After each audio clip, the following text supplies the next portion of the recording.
ہنسی روک کر دکھائیے۔ راوی کہتا ہے ہمارے محلے میں ایک بزرگ فوت ہو گئے، عمر رسیدہ تھے، اللہ ان کی مغفرت فرمائے۔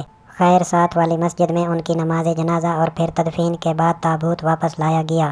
رات کا وقت تھا، مسجد بند ہونے کے باعث تابوت کو مسجد کے دروازے کے سامنے رکھا گیا تاکہ صبح خادم اٹھا کر اسے اپنی جگہ رکھے گا۔ رات کوئی 3:30 بجے کا ٹائم ہوگا کہ ایک شخص مسجد آیا، مسجد کا دروازہ بند تھا۔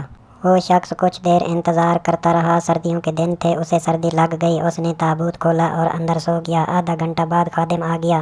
خادم نے ایک نمازی کی مدد سے تابوت کو محراب کے سامنے بنی مخصوص جگہ پر رکھ دیا۔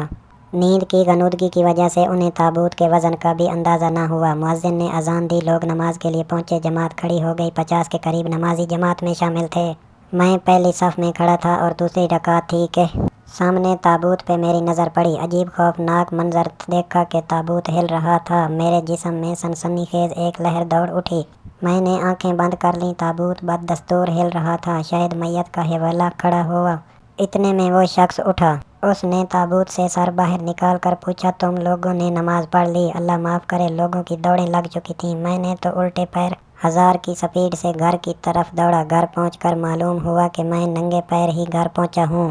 امام صاحب تو پہلے ہی بے ہوش ہو کر زمین پر گر پڑے تھے، کچھ لوگ دوڑتے ہوئے دیواروں سے ٹکرانے کی وجہ سے گرے ہوئے تھے، کچھ میری طرح ننگے پیر باہر بھاگ رہے تھے، کچھ وضو خانوں کے پاس پھسل کر گر چکے تھے، سب اندھا دھند بھاگ رہے تھے۔ جو شخص تابوت میں تھا وہ پیچھے پیچھے دوڑ رہا تھا اور پوچھ رہا تھا اوئے مینوں وی تے دسو ہویا کی یہ؟ تمام ناظرین سے ایک چھوٹی سی گزارش ہے، پلیز ہمارے اس چینل کو سبسکرائب کر دیں، شکریہ۔